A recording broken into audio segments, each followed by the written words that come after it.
I'm Mark. And I'm Josh. And this is Alter Ego Comics TV for the week of January 4th, 2012. Happy New Year, everyone. It's the first episode of the new year, and we're back with more great comics. We apologize for not actually getting to our year in review video that we wanted to do last week, but we were just too busy. So if we have time today, we'll go through some of the bestsellers of last year and maybe pick a favorite or two. But let's get on to this week. First off, we've got a new series, Wolverine and the X-Men, Alpha and Omega. This runs parallel to the Wolverine and the X-Men series and stars all of the same people that are in Wolverine and the X-Men. It's basically a psychic battle royale between Wolverine and Quentin Quire.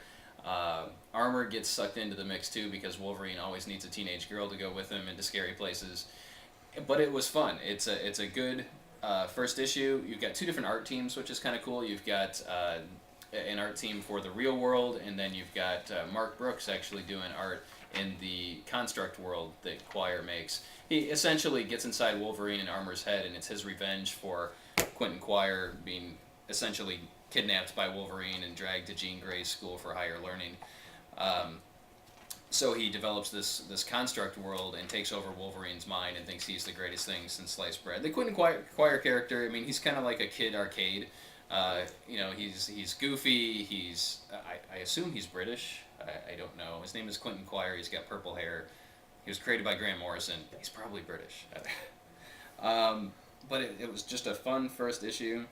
And it's a miniseries, 1 of 5, runs parallel to X-Men and the Wolverine and the X-Men. Check it out. We've got Action Comics number 5. We finally get around to seeing the New 52, or the Grant Morrison origin for Superman, and it's actually very good. I really like this issue, and we do have a different artist on this. It's Andy Kubert instead of whoever was doing it before. Rags Morales. Oh, Rags Morales, I miss you. But the issue was good. It retells the origin. There are some changes, some of which could be significant. But the real gem in this issue is the backstory. You get a short follow-up backstory about John and Martha Kent, kind of their journey. It starts at their marriage and it goes through, and it's about them trying to have kids, and it's just really poignant and great. If you're a Superman fan, you're going to want to read it. And it's not written by Grant Morrison, which is, I mean... The backup is Grant not Morrison's been doing a nice job with Action Comics, but the backup story is written by Shali Fishbach or something. Name is not on the cover. He writes Batman Brave and the Bold. I think he wrote the Steel backup in the last month, but it's got a different vibe to it, and the artwork by Chris Cross is really cool too. They're going to make you Chris jump. Cross is going to rock you. Next up, Punisher number 7. I'm starting to sound like a broken record. Greg Rucka on Punisher is gold, baby. Gold! It's just like Mark Waid on Daredevil. It's a match made in heaven, and what Rucka is doing with this new Punisher series is outstanding. It's got suspense, it's got action. It's not an R-rated comic, so it's something that, it's kind of the equivalent of a PG-13 movie. Which for some people that might not be a good thing because they want their Punisher to be, NC-17 material, and that's fine. But Rucka is more, he's a crime novelist. That's what he's known for. He did a bang-up job on Gotham Central, and he's bringing that crime element to this because you've got the police, the partners that are in here, the guys from Seven. It's Brad Pitt and Morgan Freeman. That's really not who it is, but this Punisher series is awesome, and the artwork in this issue is by Michael Lark, who did some arcs of Gotham Central with Greg Rucka. So it was kind of cool to see these guys back together again. Nothing but high praise for this series from the beginning. And next up, we've got the second issue of Defenders. If you remember, Mark and I both loved the first issue. This one continues to be good. You've got that great kind of interplay. Really, I felt like the characters were getting a little more personality in this issue. The interactions, you kind of feel like Namor and Doctor Strange have just been hanging out forever. They're like, really, dude? They have kind of their own little language, their own little jokes, and it's just very strong. The artwork by Terry Dodson's very cool, and Defenders is good.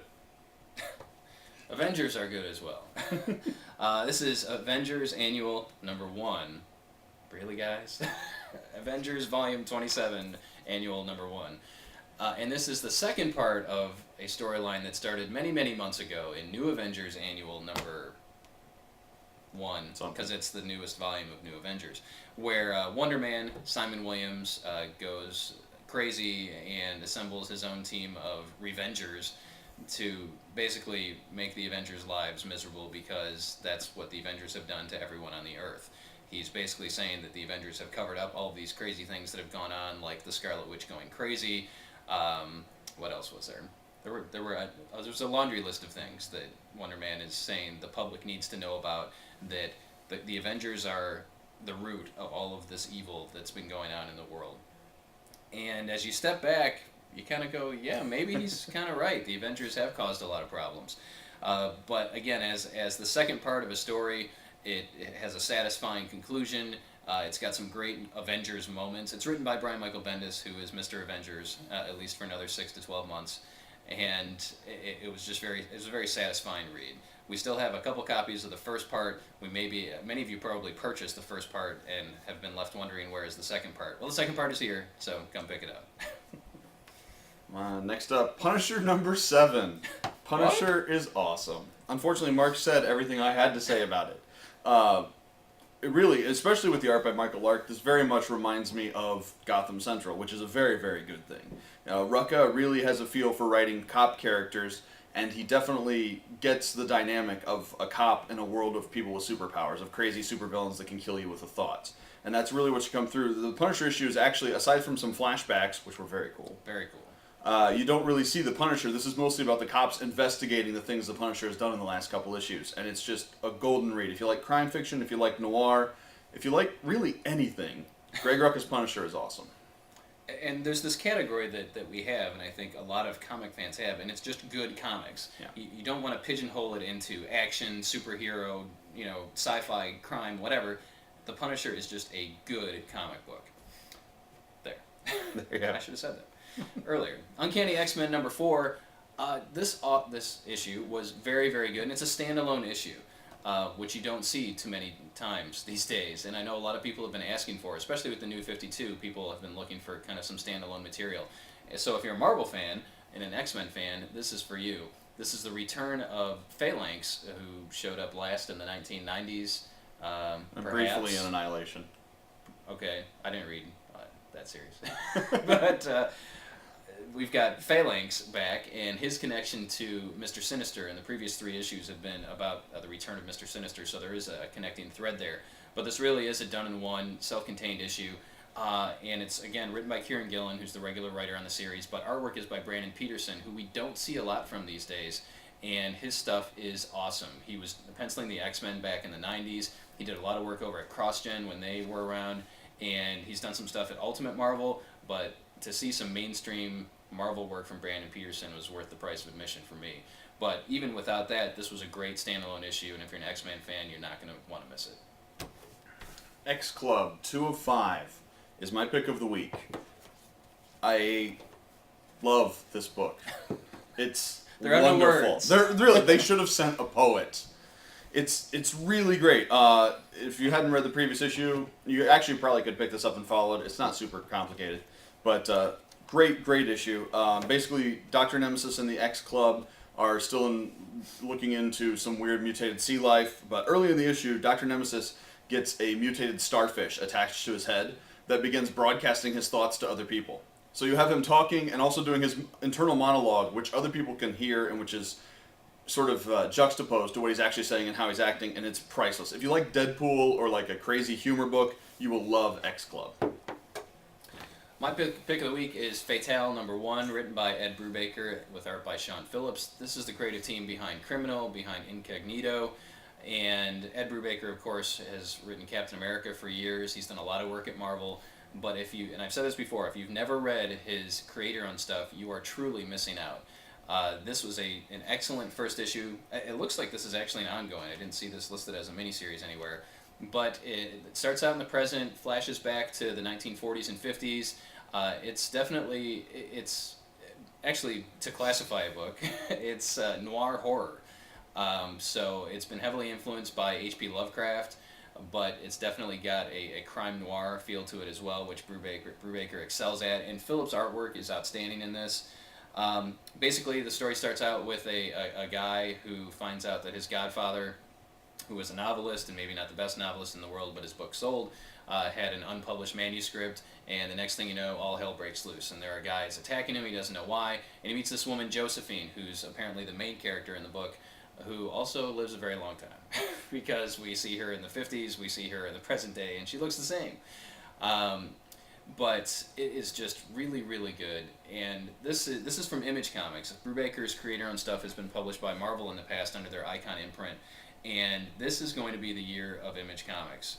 I've posted blog posts about it, I've mentioned it on Twitter, I've directed people to articles, but you really need to give Image Comics a look this year if you're not. If you are, you already know what I'm talking about. They've done great things last year with books like Severed and Morning Glories and Gladstone School for World Conquerors, and they are doing new and fresh comics that are like nothing else out there. And there are big names that are doing it. This year we've got stuff by Ed Brubaker, more stuff by Robert Kirkman and Nick Spencer. Brian K. Vaughan is coming back to do a Saga over at Image. There's just so much cool stuff going on. They just announced a new, what's his name? Jonathan Ross, who did Turf last year, which I really loved. He and Brian Hitch are doing a new series for Image this year. So if you're looking for new, fresh comics, I sound like I work in a meat market or something. We have new, fresh comics today. You definitely want to look at Image Comics this year. It's their 20th anniversary, and they're pulling out all the stops.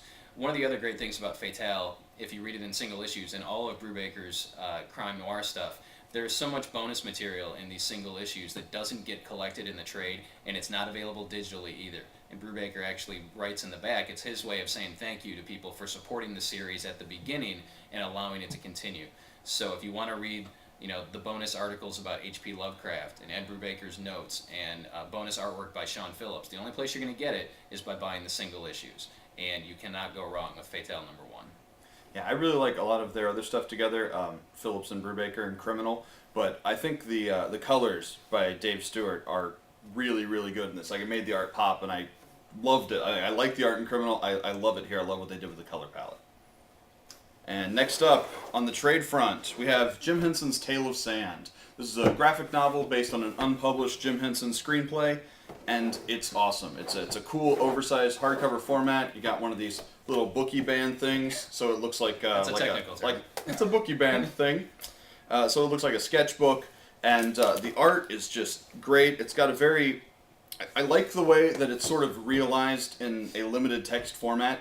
It sort of feels like the visual is taking over more than the words, which is a lot of what the Muppets were. It was about motion and movement and color and brightness, and of course, Jim Henson and Muppets are synonymous together. But this is written and drawn by Ramon Perez, and it's just a great book. If you're a Jim Henson fan, it's definitely worth a look to check out, and it's kind of almost sad to see what might have been if we'd had a little more time there. It came out a couple weeks ago, but I definitely want to remind everyone that Mystery Men is out in hardcover now. As you'll recall, Josh and I loved this series in single issues, and none of you did. Very few of you picked it up.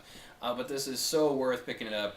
On the back we've got quotes from Ain't It Cool News, a perfect comic, truly something special. It's a 5-issue series set in the 1930s, give or take, 30s, 40s. If you like stuff like The Rocketeer, you cannot go wrong with this. It is so, so good. Quickly, we've got a few minutes left here before we have to open the store, but I want to run through some bestsellers from last year. And these are bestsellers at our store only. There's stuff that we think was better than the stuff. There's stuff that these aren't our picks. These are actually quantity sold. So we'll go with the best-selling comics of last year. So in a way, they're your picks. They are because your they're picks. what you bought. They are what you told us and spoke with your dollars, what you cared about the most. And the best-selling comic book last year was Justice League #1. No surprise there. Jim Lee, Jeff Johns. People couldn't resist, ourselves included. Batman #1 was #2. Second, Batman #1. Anyway, this is going to get confusing. Third up, we've got Justice League #2, Flashpoint #1, and Detective Comics #1. That's the top 5 as far as our best-selling single issues of last year. Best-selling trades, you want to take those? Can you read my writing? Best-selling trades, we got Morning Glories Volume 1. Morning Glories Volume 1 was awesome. A lot of people jumped on. Not as much love for Morning Glories Volume 2. I don't know if that's a judgment or people didn't know about it. Then Walking Dead ties after that. Basically, Walking Dead's always at the top of the trade sales. Volume 14 and also Volume 1 got pushed a lot by the TV show. Batman Hush, which is a perennial bestseller because it's one of the best Batman stories ever. And then The Wonderful Wizard of Oz, which is kind of a new book to the title. The Scotty Young penned. It's labeled as a young reader's book, but really anyone can appreciate it. It's very whimsical art, a lot Scotty of fun. Young did the art. He didn't write it. Whatever. Well, Sorry. it was written by that. Roger Landridge. Oh, I thought it was written by think. the Wizard of Oz guy. My bad. No, I don't know. So that's the top 5 for trades. Great stuff. And then just for fun, I'm going to pick my favorite superhero movie from last year. You know, we had 4 of them that came out. Thor, Captain America, Green Lantern, and X-Men First Class. And I'm going to go with Thor as my favorite movie. When I saw it, I actually saw it twice in the theater and really enjoyed it. That's not to say I didn't enjoy the other ones. I just thought Thor was the best of the bunch. Oh, Captain America was far and away the best movie that came out last year. You're wrong. So there you have it. There's our abbreviated year in review. And we'll be back here, God willing, next week for another episode of Alter Ego Comics TV. Don't forget to follow us on Facebook and Twitter. You can see the links below. And thanks for watching.